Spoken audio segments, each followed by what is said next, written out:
방송에서 제공하는 투자 정보는 투자 판단에 대한 조언입니다.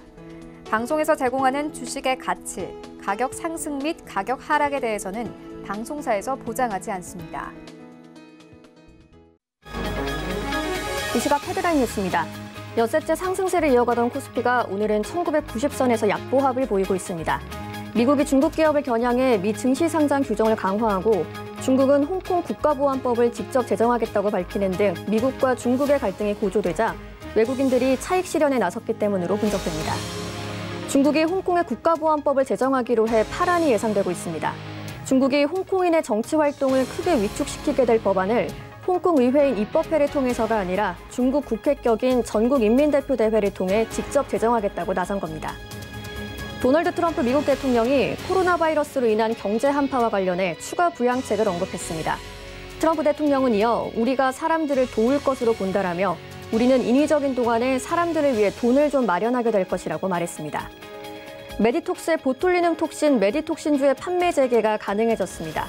이에 따라 메디톡스는 메디톡신주 품목 허가가 취소되기 전까지 자유롭게 메디톡신주를 제조 판매할 수 있게 됐습니다. 네, 시청자 여러분 안녕하십니까? 오늘장 내일장 출발하겠습니다. 정보경입니다. 코로나19 확산 책임론에서 시작된 미중 갈등이 점차 심화되고 있습니다. 간밤 뉴욕 증시와 유럽 주요 증시 모두 미중 대립의 영향으로 하락 마감했는데요. 또 한편 중국은 어제부터 양회를 개최했죠. 이튿날인 오늘 전인대가 열렸는데요.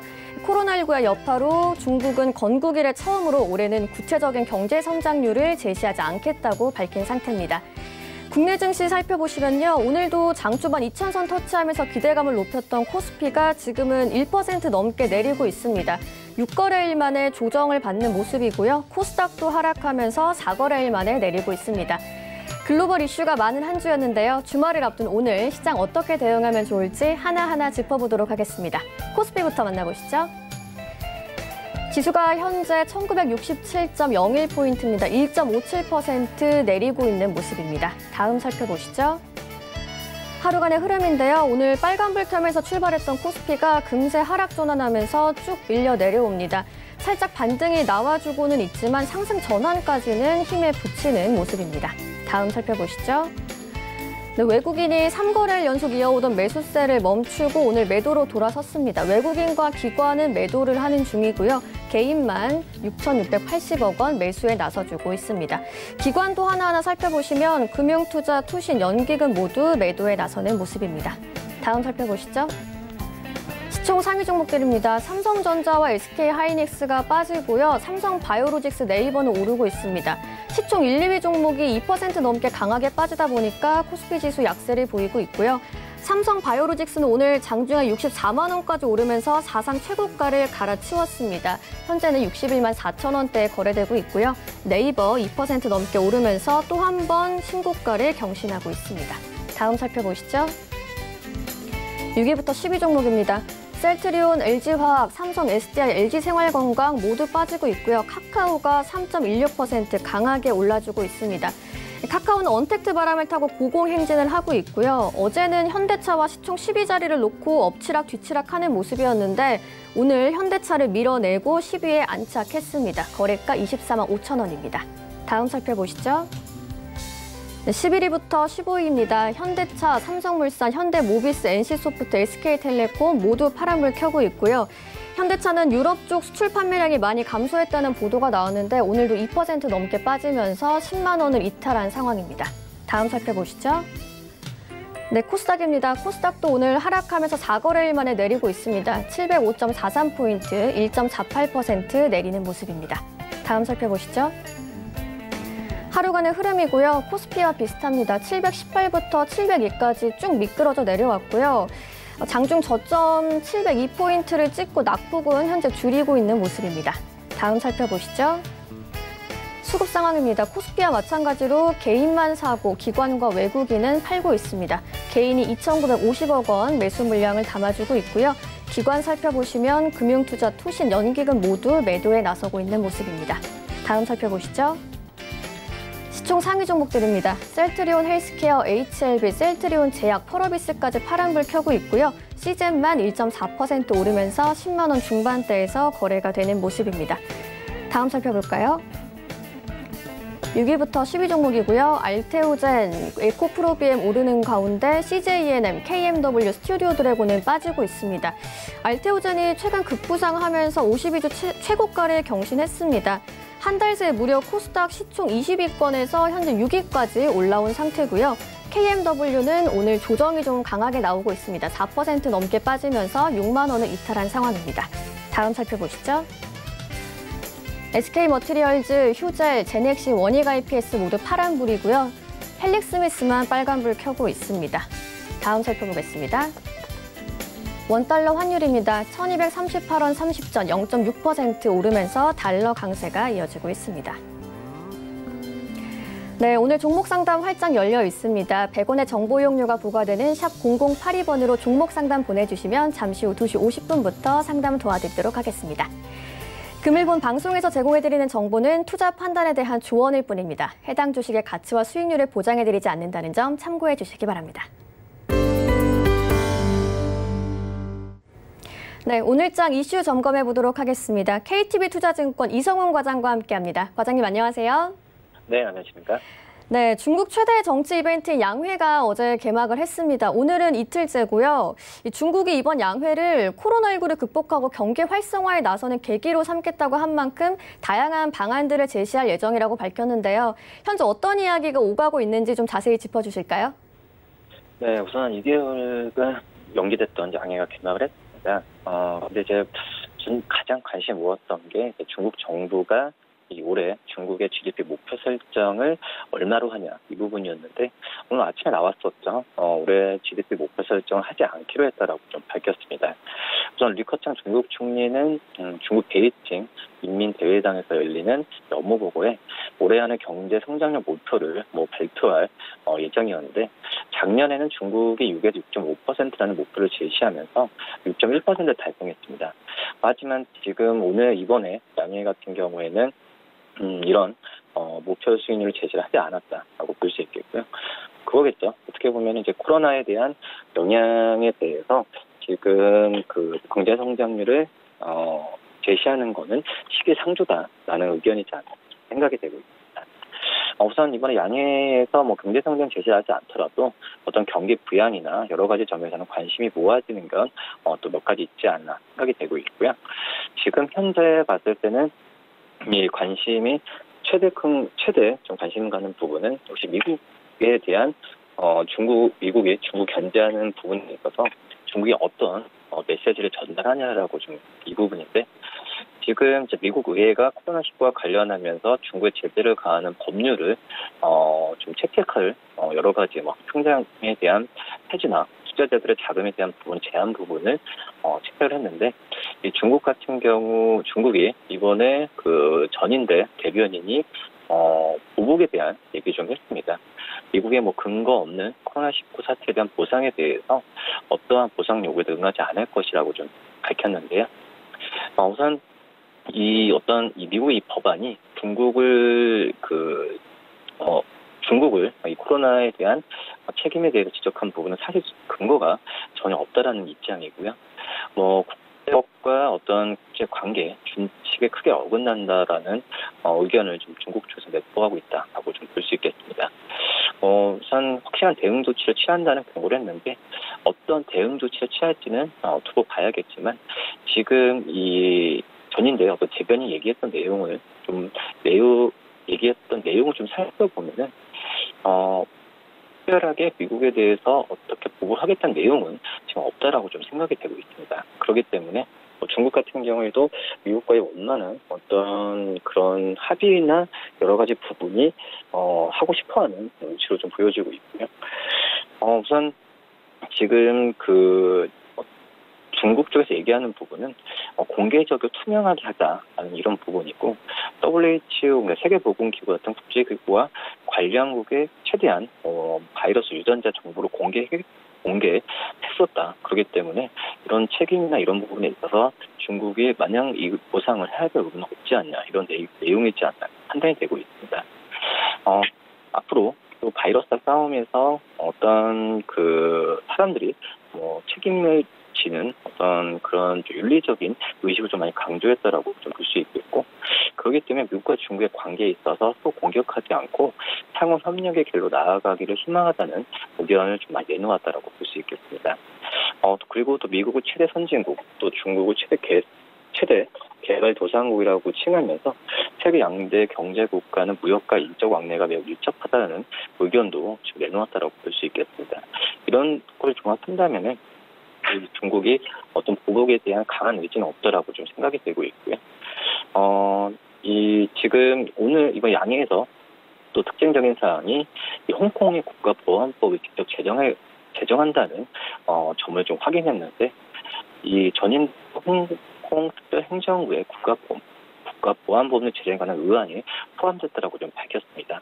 한마디로 이제 50만 명에 달하는 홍콩 시민이 거래 시위에 나서며 반발하자 어떤 보안이 필요한 바 좀 있었는데, 그때가 2003년이었는데 미국을 다시 가지고 나오는 부분에 있어서 이거에 대한 결과도 관심이 가고 있다라고 볼 수 있겠습니다.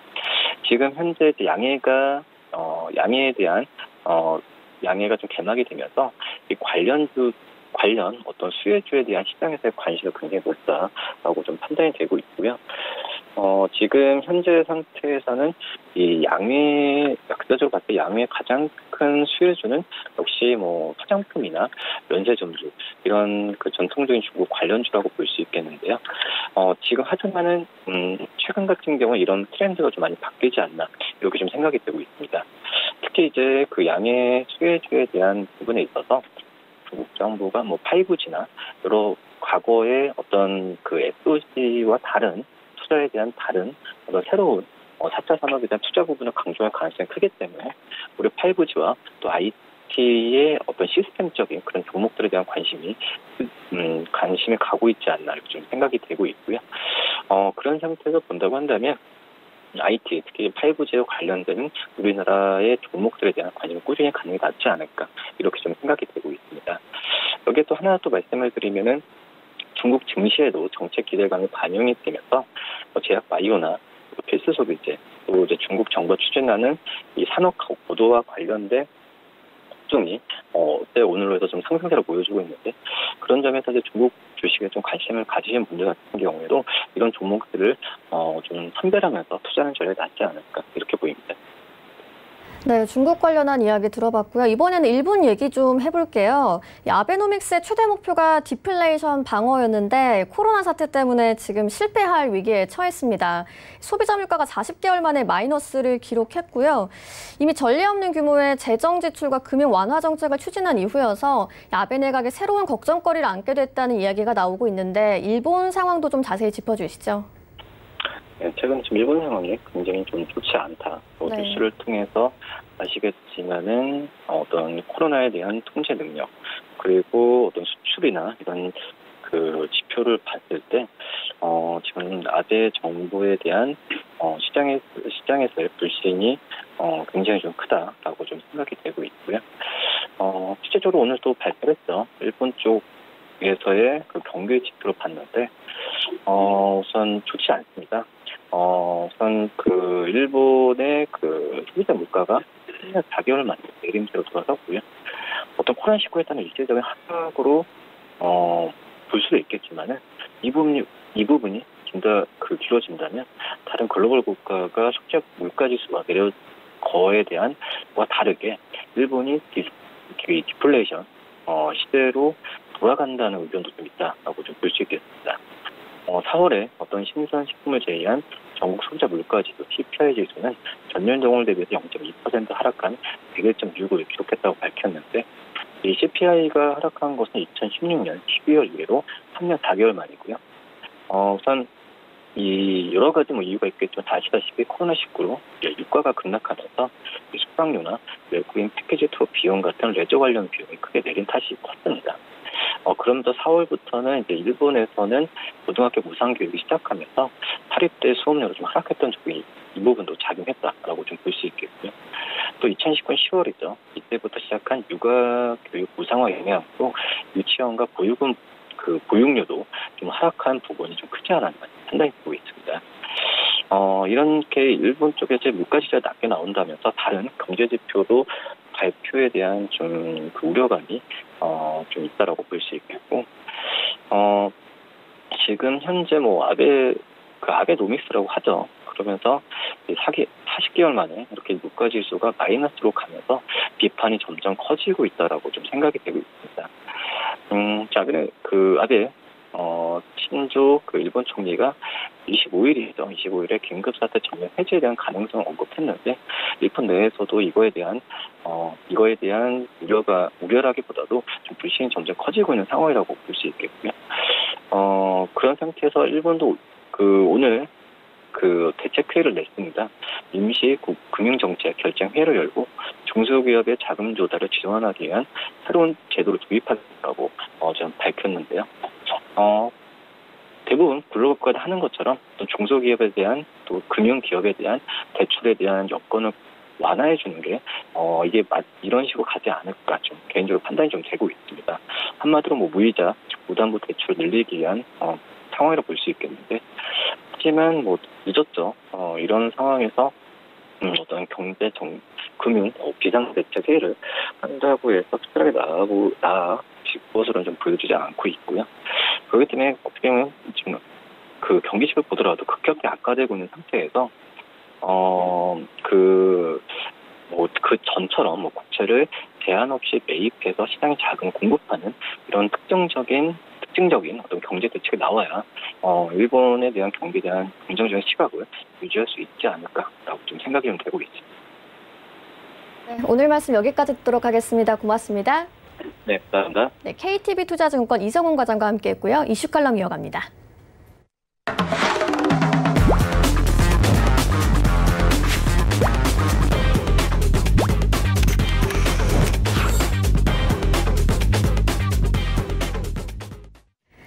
네, 이슈 칼럼 시간입니다. 오늘은 샘플러스 박원재 전문위원과 함께합니다. 어서 오세요. 네, 안녕하세요. 네, 코로나19 책임을 놓고 미중 갈등이 점점 격화되고 있는 것 같아요. 그 와중에 폼페이오 미 국무장관의 발언이 화제가 되고 있습니다. 네, 시진핑 주석과 중국 체제를 대놓고 비판해서 논란이 되고 있는데요. 그동안 미중 갈등이 있었지만 트럼프 대통령은 시 주석과 좋은 관계다라고 언급을 했었잖아요. 그런 면에서 이번 폼페이오 장관의 발언이 좀 이례적으로 느껴지는데 어떻게 보고 계신가요? 결국은 미중 간의 분쟁의 발단은 지난 50년 동안 미국 주도의 세계화 전략이 좀 한계에 봉착한 것이다. 이렇게 볼 수가 있겠어요.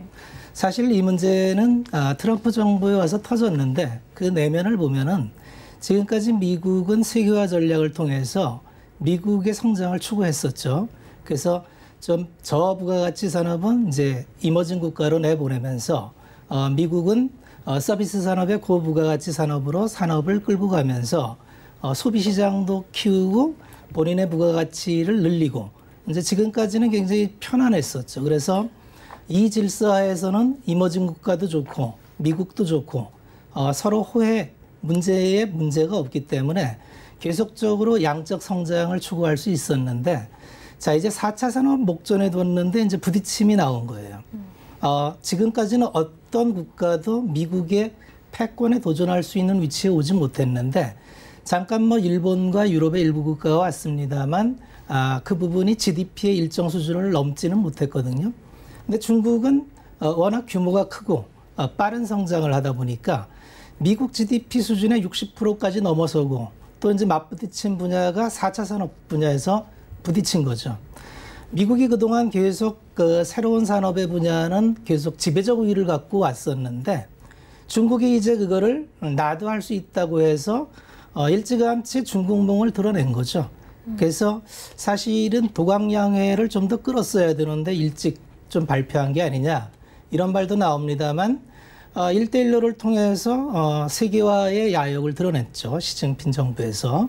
그러다 보니까 트럼프 정부하고 맞부딪힐 수밖에 없는 문제가 무역 분쟁으로 나타난 거고 사실 지금 문제는 그냥 다 예견된 일이 벌어지고 있구나 이렇게 보시면 되는 거고요. 이렇게 서로 크게 소리치면서 큰 문제가 일어나지는 않습니다. 문제가 일어나려면은 조용한 가운데 돌발적으로 일어나는 거지 서로 이렇게 대놓고 비방하고 이러는 상황에서 큰 문제가 일어나는 일은 없어요. 각자 미국이나 중국이나 내국의 문제가 있죠. 미국도 지금 코로나 이후에 굉장히 경기가 침체되면서 시민들이 살기가 어렵죠. 그러다 보니까 이 책임을 가상의 적이 필요했고 그게 중국으로서 딱 좋았고 중국 또한 이 어려움을 돌파하는 데는 어떤 가상의 적이 필요한데 미국이 이렇게 압박을 하면 할수록 내부 결석을 다지는데 크게 불리하지는 않겠죠. 그래서 아마 이제 이 문제는 미중 문제는 아마 미 대통령 선거가 치러지는 그 순간까지도 계속 이렇게 트러블이 나올 거라고 봐야 되고요. 그 전제는 그동안 미국이 WTO 가입을 통해서 중국 시장을 소비 시장과 저가 상품의 공장쯤으로 여겼던 중국이 이제 미국과 위상을 같이 하는 수준까지 올라왔기 때문에 필연적으로 이 위치에선 붙을 수밖에 없다. 그러면 이게 이제 어떻게 해결될 거냐? 이제 새로운 질서가 나올 거예요. 어떠한 형태든지 새로운 질서가 나올 텐데 그 새로운 질서가 나올 때까지 이런 불협화음은 불가피하다. 그렇게 보면 될 것 같습니다. 네. 저도 이번에 그 폼페이오의 발언 영상을 보고 좀 놀랐는데 보시는 분들도 좀 센데 이렇게 생각하시는 분도 있을 것 같아요. 액션을 좀 과하게 하면은 과장이 들어갔다 이렇게 보시면 됩니다. 일부러 과장을 한 거다. 그렇죠. 근데 아무래도 시 주석을 직접 겨냥하다 보니까 중국에서는 반발이 좀 클 것 같은데 중국 내 반응은 어떤가요? 생각보다 중국은 이제 반응 정도만 하죠. 책임을 전가하지 마라. 책임을 전가하는 게 옳은 건 아니다. 그리고 뭐 우한에서 발생된 바이러스 문제에 대해서 증명된 게 없지 않느냐. 그래서 지금 뭐 두 가지 축 아니겠어요? 책임론과 배상론. 그래서 이제 배상론으로 해서 주권 국가는 법정에 세울 수 없다라는 데도 불구하고 법정에 세우겠다고 하니까 사실은 굉장히 좀 혼란스럽고 뭐 그런 것 같지만 아까 말씀드린 것처럼 그냥 과정이다 이렇게 생각하시면 되는 거지. 다만 이런 일이 벌어질 때마다 자본시장은 조금씩 좀 충격을 먹는 일은 있을 거예요. 오늘 이제 주가가 계속 올라오다가 오늘 좀 제법 조정다운 조정을 받으니까 투자자분들은 또 마음이 심쿵하시죠. 근데 돌아보면은 지난 8주, 9주 동안 상승폭은 전 세계 1위, 코스닥 시장은 특히 전 세계 1위의 상승률을 보였던 거고 그만큼 목표가 대비 아웃퍼폼한 부분이 있기 때문에 두 달 전을 생각해 보시면 하루에 10% 변동이 있었던 시장이었잖아요. 그러니까 한 1% 수준의 어떤 조정은 그냥 있을 수 있는 조정이 왔다. 이 정도로 보시면 될 것 같고요. 그 핑계가 오늘 중국에서 벌어진 여러 가지 이제 성장률 제시 미제시라든가 또 이제 미중 간의 갈등 뭐 이런 게 이제 타이틀로 달았을 뿐이지 시장은 조정받는 게 뭐 전혀 이상하지 않다. 그렇게 보시면 될 것 같습니다. 네, 그러면 또 미국 증시 분위기는 나쁘지 않은 것 같아요. 미국 내 50개 주 모두가 경제활동 재개를 하면서 증시에도 좀 훈풍이 불어오고 있는 것 같고요. 또 국내 증시도 앞서 말씀하신 대로 오늘은 조정이 나왔지만 최근에 좋은 모습을 이어가고 있긴 하잖아요. 이런 증시의 상승 랠리가 계속 그럼 이어갈 걸로 보고 계신가요? 제가 지난 시간에도 말씀드렸지만 자산시장은 실물하고 꼭 같이 가는 게 아닙니다. 자산시장은 실물과 같이 가는데 대부분 일정 구간에서는 자산시장 특유 고유의 사이클에 의해서 움직이는 구간이 있는데 지금이 좀 그런 구간이다. 그렇게 보시면 이해가 되실 것 같고요. 미국 시장이 강한 이유도 이제 똑같은 논리로 전 세계 시장이 이제 다 코로나 때문에 멈췄죠. 락다운이 돼서 아무런 경제 활동을 하지 못하는데 미국은 그래도 성장을 좀 해요. 그러니까 상대적으로 우위에 있는 시장인 거죠. 미국 시장이. 여타 유럽 시장이나 일본 시장이나 중국 시장보다는 상대적으로 낮다. 그럼 자산이라는 거는 이제 비교를 해서 상대적으로 위에 있는 시장에 몰리게 돼 있습니다. 그래서 미국에 지금 자금이 몰리는 거는 이 어려운 국면에서도 미국 외에는 대안이 없고 또 안전자산을 원하면 달러밖에 안전자산이 없고 그래서 얼마 전까지만 해도 다 필요 없고 달러, 온리 달러였던 시기가 이제 한두 달 전엔 그랬죠. 다 달러면 확보할라 그랬는데 이제 그 안전자산 최우선 선호는 이제 벗어나서 위험자산도 가는데 그럼 어느 시장이 좀 비교적 그 상대적으로 매력적이냐? 미국 시장이 매력적인 거죠. 다만 이제 미국 시장이 그동안 최근 한 4, 5년 동안 아주 글로벌리로 독보적으로 차별적 성장을 이룬 배경은 그 자체의 뭐 이노베이션을 통한 혁신을 통해서 성장한 게 아니고 사실은 남의 거를 좀 뺏어서 갖고 왔던 부분이 있어요. 그게 뭐냐 하면은 트럼프 정부 들어서서 이제 감세 정책을 추진을 하죠. 그 사상 최대의 호황기에도 미국의 감세를 통해서 세금 부담을 줄여주죠. 그러니까 재정이 굉장히 악화됐겠죠. 재정이 악화됐다는 거는 미래 세대의 부를 땡겨서 현 세대가 쓴 거죠. 사실은 옳은 방법은 아니었죠. 두 번째는 양적 완화를 통해서 엄청난 달러를 찍어냅니다. 엄청난 달러를 찍어내서 미국은 기축통화국이기 때문에 달러를 찍어내는데 부담이 전혀 없어요. 비용이 안 든다는 거죠. 결국 이 달러는 전 세계에 유통을 해서 미국의 물가 압력을 전 세계에 수출을 했기 때문에 굉장히 통화 이론적으로 말이 안 되는 이렇게 보는 통화를 폭증을 시켰는데도 물가가 전혀 움직이지를 않는 아주 그 경제학적으로 유례를 찾을 수 없는 특이한 현상이 나타나고 있는 거죠. 세 번째는 이제 셰일 가스를 추출을 함으로써 그동안 미국은 달러의 안정성을 이제 국제 그 오일 가격에 연동시킴으로 해서 오일 가격은 달러 결제를 해야 된다라는 걸로 이제 달러 가치를 안정시켰는데 이제 스스로 에너지를 독립을 해서 오히려 수출까지 하니까 산유국들이 누려왔던 부가가치를 또 미국이 갖고 간 면이 있죠. 네 번째는 이제 무역 분쟁을 일으켜서 이제는 미국에 수입하는 것도 싫다. 다 미국에 와서 공장 짓고 미국에 와서 해라. 리쇼어링을 정책을 통해서 미국만이 잘 살겠다고 하는 이런 정책으로 지금 지표는 미국이 독보적으로 좋게 나오고 있습니다만 과연 이러한 구조가 지속 가능하겠느냐. 그래서 이러한 구조는 아마 지속 가능하기는 어려울 거예요. 그래서 지금은 전혀 대안이 없기 때문에 달러도 강세, 그다음에 미국 외에는 아무도 없음. 이렇게 보이지만 우리가 한 바퀴 더 돌아서 그 다음 세상은 어떻게 펼쳐질까를 본다면 아마 여태의 제국은 개방적일 때 항상 최전성기였고 폐쇄적일 때부터 제국은 이제 무너지기 시작했는데 지금까지 미국은 항상 아메리칸 드림을 전 세계 사람들한테 심어주고 미국에 가서 너희들의 꿈을 실현하라는 그런 개방형 국가였는데 이제는 다 막고 있죠. 네. 과연 미국 사회 시스템이 전 세계로부터 유입되는 자본과 인적 재원을 막아놓고 그 비싼 교육비와 그 비싼 의료비 인프라를 감당할 수 있는 사회인가? 아마 미국 자체로도 심각한 고민을 해야 될 거예요. 그래서 항상 어떤 정책이 좋아 보이지만 그 이면을 보면은 지속 가능하지 않은 정책이 일시적으로 빛날 때가 있는데 아마 지금쯤이 그럴 때가 아니냐.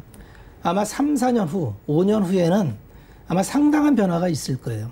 그래서 우리 투자하시는 분들은 하루하루 이렇게 뭐 주가의 등락에 대해서 눈이 갈 수밖에는 없는데 하루하루 등락에 연연하기보다는 과연 이 풀어놓은 통화는 어떻게 될 건가. 우리는 지금 굉장한 케인즈한 시대에 살고 있어요.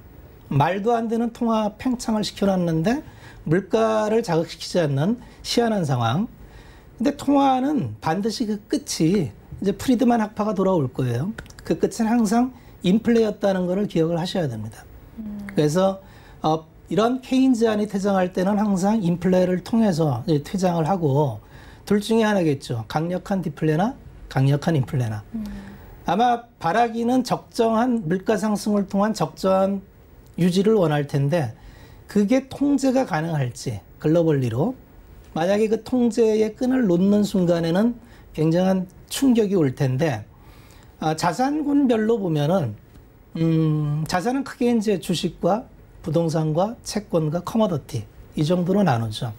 그래서 보통은 이제 안전자산의 대명사인 채권과 위험자산의 대명사인 주식을 비교하는데 지금은 채권이 그냥 제로금리예요.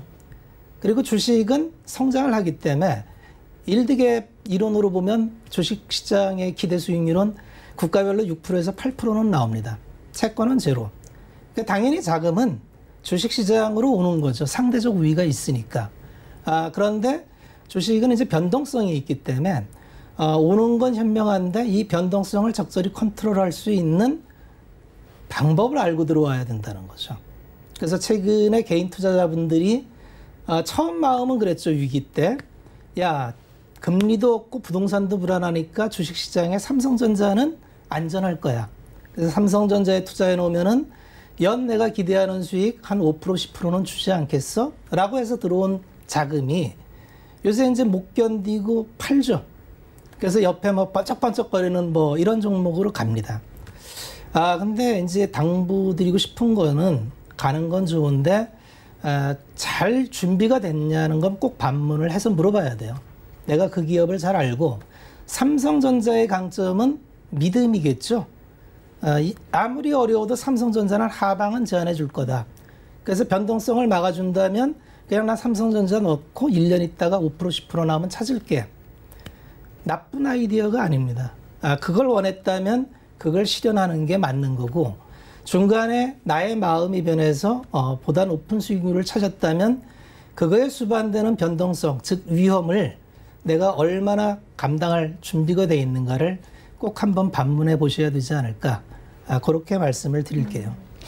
네, 이번에는 그러면 코로나19 백신 관련 이야기도 한번 여쭤보면 좋을 것 같은데 최근 모더나 때문에 전 세계 증시가 아주 들썩였잖아요. 그렇죠. 네, 그리고 또 아베 총리는 코로나19 치료제로 아비간 승인을 추진하고 있다고 하는데 이 문제가 되는 건 둘 다 좀 뚜렷한 효과를 보이지 않는다는 점인 것 같거든요. 네. 그렇게 되면 정부의 계획에도 차질이 좀 빚어지지 않을까 싶은데 어떻게 보고 계세요?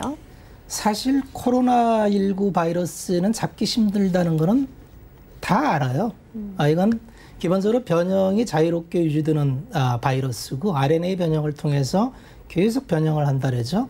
그러니까 움직이는 타겟이기 때문에 이걸 고정화시켜서 백신이나 치료제를 만드는 중간에도 계속 변이를 하기 때문에 기본적으로 코로나 바이러스는 아마 풍토병이 되지 않을까. 우리가 그냥 일상으로 달고 사는. 네. 그런데 이제 정치하시는 분들은 그렇게 얘기할 수가 없는 거죠. 불안하니까.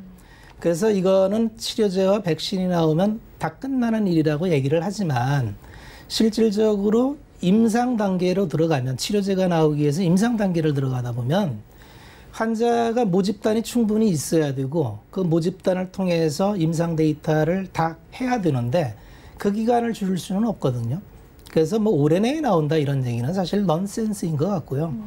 이제 코로나 문제는 그냥 일상으로 받아들이고 경제 재개를 어떻게 같이 가느냐. 이 경제도 계속 멈추면 그 자체로 죽으니까 경제 재개도 해야 되고 코로나도 컨트롤해야 되고 결국은 그러면 우리 사회는 이제 이게 문명사적 사건인 게 우리 인류 문명의 모든 생활 패턴을 바꿔버렸고 이제 과거로 못 돌아간다는 거죠. 과거에 우리가 예전에 누렸던 많은 것들을 아마 포기해야 될 거예요. 그리고 새로운 환경에서 익숙해지다 보면 또 적응이 되는 거죠. 그래서 언택트나 이런 부분은 그냥 짧은 일시적인 흐름이 아니라 상당히 이제 그 지배적인 문화로 자리 잡을 확률이 많고요. 시대적 그런 흐름 속에서 항상 시대적 트렌드에 맞는 대단한 주식들이 나오는데 그게 지금은 인터넷 기업이죠. 네이버, 카카오, NC소프트 이런 기업들이 이렇게 밸류에이션을 무시하고 계속 올라가는 이면에는 패러다임이 바뀌었다는 걸 반영하는 거죠. 그래서 어떤 시대의 흐름이 바뀌었을 때 그 대표하는 주식은 생각보다 연속성이 꽤 갑니다. 그래서 이런 것도 좀 참고를 하시면서 왜 내가 갖고 있는 싼 주식들, 저평가 주식들이 엄청 많거든요. PBR이나 퍼로 봤을 때 엄청 싼 주식이 많음에도 불구하고 안 가는 이유는 지금 상황은 그런 과거의 평가 잣대로 하기에는 발행된 통화량이 기존에 쌓아온 자산 가치를 좀 위축시키고요. 상대적으로 다 눌려있기 때문에 요만큼 도드라진 성장만 나와도 성장은 크게 보이는, 그래서 성장주가 엄청 크게 평가를 받는 그런 시장이다. 그렇게 이해하시면 어떨까 싶습니다. 네, 알겠습니다. 또 우리 기업은 지금 웃을 수만은 없는 상황인 것 같아요. 올해 1분기 상장사 실적이 발표됐는데 코스피 상장기업 순이익이 절반으로 줄었다고 하고요. 또 어제 장중 2,000선 돌파하면서 좋은 모습을 보이긴 했지만 오늘도 좀 조정이 나오고 그 랠리가 계속 이어갈지도 궁금하거든요. 어떻게 보고 계세요? 궁금하시죠? 네. 똑같은 논리입니다. 대한민국은 코로나19로 인해서 국가 예상이 굉장히 높아졌어요. 물론 이제 1사분기 실적을 발표했는데 감익이 상당히 됐죠. 30% 정도의 감익이 된 걸로 알고 있는데 그 감익된 대부분의 기업들은 그동안 우리 산업의 중추적 역할을 했던 중간재 산업들, 이를테면 뭐 자동차, 조선, 철강, 화학, 정유 이런 부분들의 감익이 크다 보니까 전체적으로 감익이 됐는데 코스닥 기업으로 가보면 어닝 서프라이즈 나온 기업이 엄청나게 많고 그 어닝 서프라이즈 나온 기업들 위주로는 주가 상승이 차별적으로 엄청나게 이루어졌습니다. 그래서 우리는 지금 숲을 보기보다는 좀 나무를 보면서 갈 필요가 있어요. 숲을 본다는 거는 테일 리스크, 그러니까 우리가 생각지 못한 3월 같은 그런 급락장이 겁나서 이제 그 거시를 보면서 그 위기가 오는가를 볼 때 돋보기 쓰고 이제 거시를 보는 건데 2달 전에 위기를 듣고 V자 반등한 장에서 여기서 다시 더블자로 간다? 논리에 좀 비약일 거예요. 이렇게 이 디플레이션을 이기려고 엄청난 돈을 뿌려서 올려놓은 거를 다시 내려간다면 뭘로 올릴 수 있을까요? 그래서 그런 거는 기본적으로 좀 현실성이 없다. 이렇게 보시면 될 것 같고 계속적으로 지금 거시에 대해서는 크게 고민할 게 없습니다. 다만 이제 중국 위안화가 기본적으로 중국 위안화가 가장 중요한 지금 지표인데 중국 위안화가 안정이 돼야만 달러 베이스에서 이머징 쪽으로 넘어올 수 있는 구조가 있기 때문에 중국 위안화가 만약에 7.1 위안대에서 위로 솟구치는 일은 잘 없겠지만 솟구친다면 이머징 국가는 특히 우리나라는 많은 충격을 받을 거예요. 우리나라도 오늘 환율이 다시 1230원대 후반으로 가던데 생각보다는 좀 가파라요. 1230원 언더에 가면 좀 편안한데 아마 우리 시장이 오늘 충격을 먹는 그 정도 요인도 좀 있는 것 같아요. 근데 다만 우리 시장은 상대적으로 다른 나라에 비해서는 성장드는 섹터, 특히 진단 분야는 거의 압권이었죠. 네. 그래서 그러한 부분을 보고 차별성 성장을 갖는 쪽을 좀 보자. 전체를 보면은 약해 보이지만 개별적으로 보면 강한 데가 많다. 이렇게 보시면 될 것 같습니다.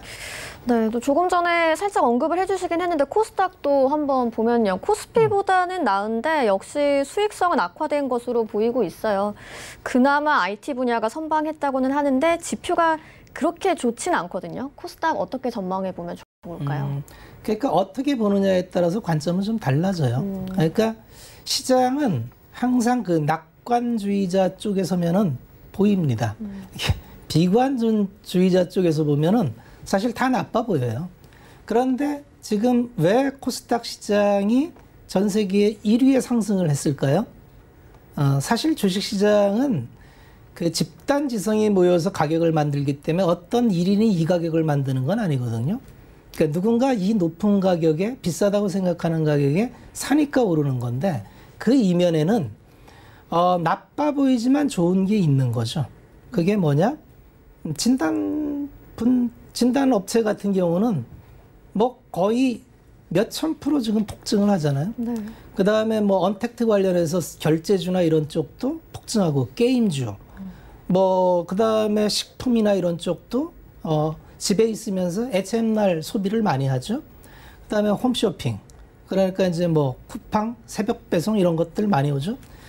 지금 이 위기 속에서 오히려 기회를 잡아서 성장하는 기업이 굉장히 많습니다. 거기다가 주축이 되는 반도체 투자는 생각보다 더 빨리 집행되고 있죠. 그래서 제가 볼 때는 딱히 나쁘다고 볼 게 없어요. 나쁜 쪽을 보면 나쁜데 좋은 쪽이 굉장히 많고 기회는 그쪽에 있다.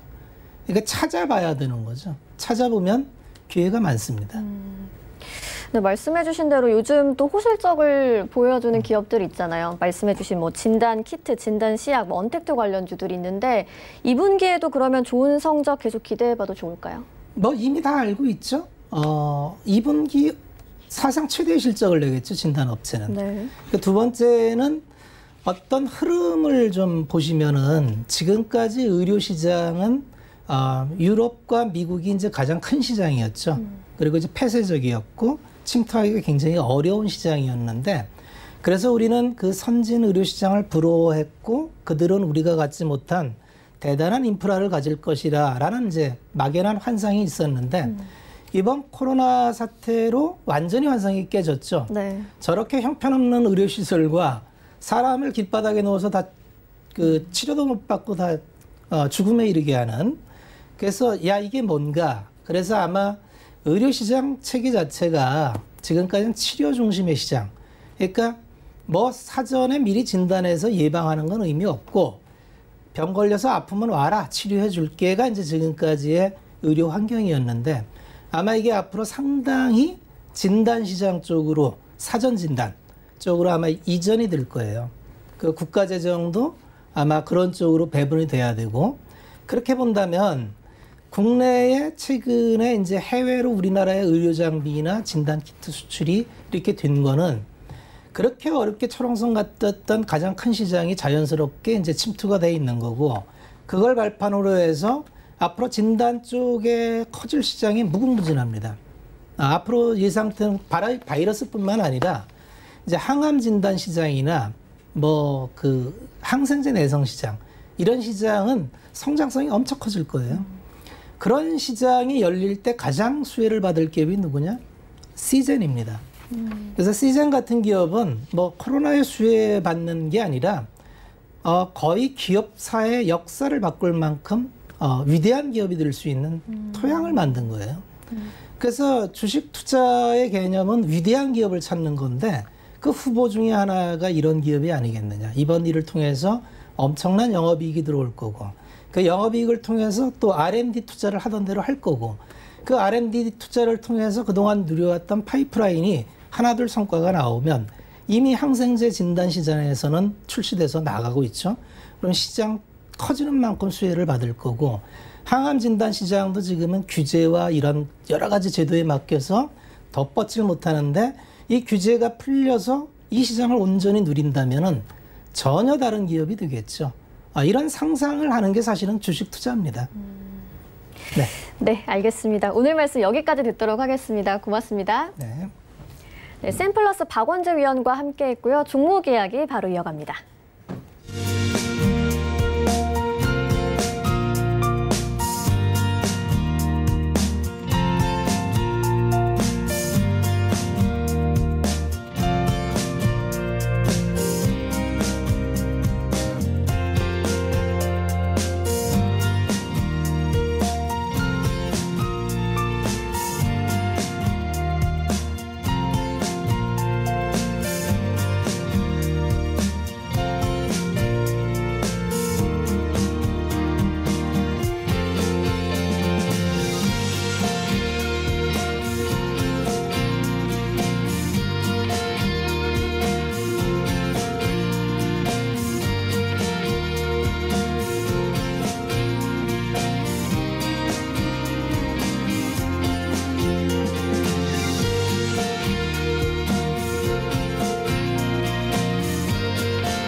네, 이제 종목 이야기 시작해 보겠습니다. 오늘은 벤자민 투자연구소 신일섭 소장과 함께합니다. 어서 오세요.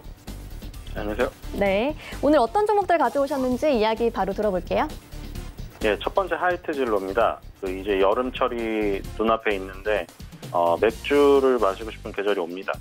지금 벌써 주가는 움직이고 있네요. 맥주 업계가 카스테라의 양강 체제로 재편이 되면서 다시 이제 재밌게 불붙고 있습니다. 2012년도였죠.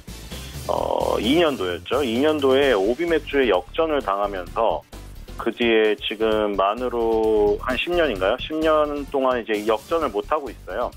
하이트진로가 원래 1등을 유지했던 업체인데 오비 맥주의 카스에게 자리를 내주면서 그 격차는 계속해서 벌어져 왔거든요. 그래서 이대로 이제 그 1, 2등의 격차는 벌어지면서 이대로 굳어지나 보다. 거기다가 이제 수입 맥주까지 들어오면서 국산 맥주 인기가 없어져 버렸어요. 수입 맥주가 4캔에 10,000원, 뭐 5캔에 10,000원 이런 공세를 펼치면서 그렇다고 싸고 맛없으면 뭐 가격적인 면밖에 부각이 안 될 텐데 싼데 맛있기까지 해버리니 국산 맥주는 외면을 받게 되었죠. 그래서 이 하이트 진로의 그 하이트 맥주는 30%대로 그 지지율이 급락을 했어요. 지지율이 점유율이.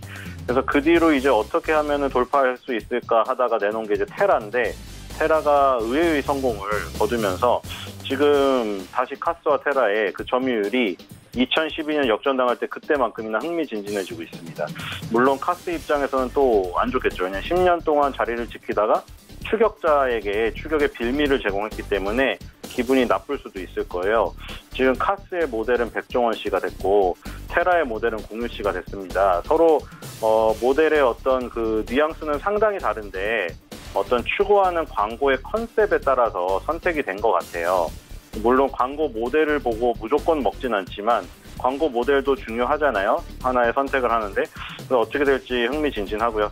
그 롯데 같은 경우에는 클라우드나 피츠를 열심히 했지만 여기서도 지금 뭐 드러나는 게 아까 백종원 공유를 얘기했지만 전면적으로 이 모델을 따르지 않는다는 건 여기서도 지금 알 수가 있거든요. 클라우드를 전지현 씨가 했고 피츠를 조정석 씨가 했지만 그 광고 모델에게 의지를 했던 것만큼 지금 뭐 올라가지 못했어요. 사실 클라우드 피치는 점유율이 급락을 해버렸고 클라우드 피치는 변두리 신세가 됐어요. 지금 카스랑 테라의 그 양강 체제로 굳어져 버린 바람에 그래서 뭐 전지현 씨, 조정석 씨 썼지만 안 된다는 거 역시 중요한 거는 광고 모델이 아니라 맥주의 맛이다. 여기서도 증명이 된 것 같고 어쨌든 테라가 그렇게 따지면 물론 공유 씨라는 캐릭터가 강하긴 하죠. 여성분들이 상당히 좋아하잖아요. 그렇죠. 팬들이 너무나 많은데 그렇다고 테라가 맛이 없었으면 이 정도까지 올라왔을까? 왜냐면 아까 전에 클라우드를 전지현 씨가 하는데 전지현 씨를 남자분들이 굉장히 좋아하잖아요. 그런데 그 벽을 못 넘는 맛의 한계가 있었던 것 같고 그럼 이제 테라가 이 정도까지 올라온 거는 공유 씨의 도움도 있었겠지만 그것을 넘어서는 맛이 있었다. 그렇기 때문에 1년이 지난 이 시점에 이 정도 점유율까지 끌어올리지 않았나 싶어요. 그래서 지금 2017년에 필라이트를 출시했고 그걸로 이제 역전의 발판을 마련을 조금 했거든요. 이 필라이트를 출시했는데 필라이트가 굉장히 싸면서 발포주라는 그런 컨셉을 들고 나서 성공을 했고 결국 나중에 기생충에까지 등장을 하죠. 물론 기생충에서 등장한 거는 싼 맥주이기 때문에 그 돈 없는 가운데 기생충 가족이 맛있는 걸로 나왔지만 어쨌든 그때 필라이트가 대박이 났어요. 그 다음에 2019년에 노르망디 상륙작전이라는 얘기를 하면서 등장을 시켰는데 노르망디 상륙작전 얘기를 왜 했나 봤더니 2년 동안 준비하다가 단 한 번의 기회가 있었는데 그때 내놔서 지금 성공을 한 게 노르망디 상륙작전과 같다 해서 그때 테라 출시 기념회 때 그런 식으로 얘기를 했던 것 같아요. 어쨌든 노르망디 상륙작전처럼 성공을 했어요. 노르망디 상륙작전이 독일군을 함락시키는 그 연합군의 결정적인 역사에 남는 그 작전이었잖아요. 근데 그렇게 좀 어떻게 보면은 뭐랄까 물론 그런 결심이나 이런 마음은 알겠는데 이 역사책에 나오는 이 얘기까지 한다는 건 약간 좀 간질간질할 수도 있는 얘기였잖아요. 사실은. 근데 어쨌든 성공을 했기 때문에 다 좋게 평가를 받는 지금 순간이 온 거예요. 그쵸? 그냥 노르망디 상륙작전까지 얘기를 했는데 만약에 테라가 성공을 못했으면 사실 이게 비아냥 대상도 될 수 있었어요, 사실. 뭐 그 거창하게 노르망디 상륙작전까지 붙였냐 그럴 수도 있었는데 지금은 잘 돼버리니까 이제 그 역사가 항상 결과가 좋으면은 다 과정도 좋게 평가를 받잖아요. 그래서 하이트진로 대표이사 및 임원진이 정말 노르망디 상륙작전의 마음으로 정말 했고 그만큼의 결과를 얻었구나 이렇게 평가를 해주고 있어요 지금. 그리고 이제 신제품인 진로 2주백이 돌풍을 일으키면서 소주 시장 같은 경우는 60%대를 완고히 해버렸습니다. 지금 50%대까지 추락한 적도 있었는데 그 뭐 좋은데이나 이런 그 2등, 3등권에 그 추격은 벽에 막혀버렸고 진로 이즈 100을 내놓으면서 차미슬에다가 플러스 진로 이즈 100을 시켜버려서 점유율이 압도적이 돼버렸어요. 더. 그러니까 이렇게 되면은 맥주 시장에서는 카스를 추격하고 있고 소주 시장에서는 점유율이 확 올라가 버렸고 이러니 주가가 안 올라갈 수밖에 없죠. 안 올라갈 수가 없죠. 지금 일본 불매 운동의 수혜라는 부분은 단기적으로 작용밖에 할 수가 없어요. 이 정도 주가까지 왔다는 거는 그 이상이 뭐가 있었다는 거예요. 그렇죠? 왜냐하면 그것만 있었다면 성공할 수 없었던 게 지금 보시면 아시죠? 유니클로 매출 다시 올라갔고 그 지금 닌텐도의 동물의 숲 지금 뭐 그거 얻으려고 지금 줄 막 엄청 서 있는 거 아시죠? 그러니까 일본 불매 운동의 수혜라고 했으면 하이트 진로의 주가가 여기까지 오지 못했겠죠. 중간에 조금 오다 끊겼는데 이거는 근본적인 진로 소주와 그 맥주의 점유율이 올라갔다는 걸 의미합니다. 그래서 이제는 좀 지켜봐야 될 것 같고 손절가 35,000원, 목표가 5만 원입니다. 시간이 많이 갔네요. 두 번째 에코 마케팅입니다. 에코 마케팅 하면 센스나 메어 매트리스 그게 대박이 났고 그 다음에 클럭 미니 마사지기 그 다음 대박 났고 그 다음 최근에 뭐죠? 오호라의 글루가 이제 여름 시즌 아까 다가온다고 맥주 얘기했는데 여름 시즌 다가오면 지금 뭐하죠? 예쁘게 여자들이 손톱에 매니큐어 바르고 수영장에 놀러가서 손톱을 뽐내는 계절이 와요. 그래서 오호라의 글루가가 지금 덱싱 디바를 추격하고 있습니다. 덱싱 디바에서 지금 엄청나게 홍보를 하고 있으나 이 만만치 않게 추격을 하고 있기 때문에 그 부분이 계속해서 추가 아이템을 내놓는 부분이 성공 가능성이 높아 보인다. 그동안에 센스마 메어 매트리스, 클럭 미니 마사지기, 몽제 매트리스 계속 히트를 쳤기 때문에 한 번 해본 사람 히트를 친 사람이 또 히트를 친다. 에코마케팅 주목할 필요가 있고요. 손절가 35,000원, 목표가 5만 원입니다. 마지막 종목은 메디톡스입니다. 메디톡스 오늘 오랜만에 좋은 소식이 나왔죠. 대전고등법원에서 22일 오늘 식약처의 메디톡신주 잠정 제조 및 판매 중지 명령에 대해서 집행 정지 판결을 내렸습니다. 일단 메디톡신주를 팔 수 있게 되었기 때문에 한숨을 돌렸고요. 그동안 엄청나게 떨어져 있는 상태에서는 주가 반등의 계기가 되지 않을까 생각이 됩니다. 손절가는 17만 5천 원, 목표가는 20만 원입니다. 네, 알겠습니다. 시간 관계상 오늘 말씀 여기까지 듣도록 하겠습니다. 고맙습니다. 네. 네, 벤자민 투자연구소 신일섭 소장과 함께했습니다. 금일본 방송에서 제공해드리는 정보는 투자 판단에 대한 조언일 뿐입니다. 해당 주식의 가치와 수익률을 보장해드리지 않는다는 점 다시 한번 참고해 주시기 바랍니다. 오늘 저희가 준비한 소식 여기까지고요. 잠시 후 마감 임박 60분의 승부가 이어집니다. 채널 고정해 주시고요. 저는 잠시 후에 다시 돌아오겠습니다. 시청해 주신 여러분 고맙습니다.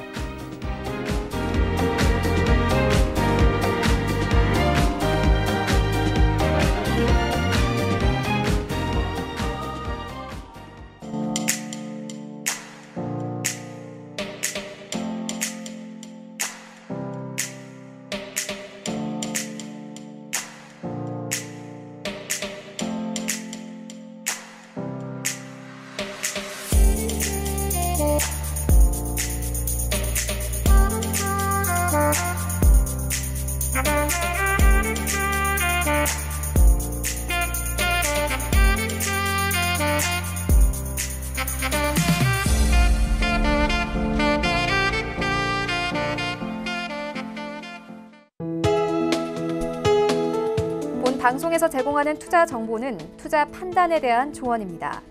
방송에서 제공하는 주식의 가치, 가격 상승 및 가격 하락에 대해서는 방송사에서 보장하지 않습니다.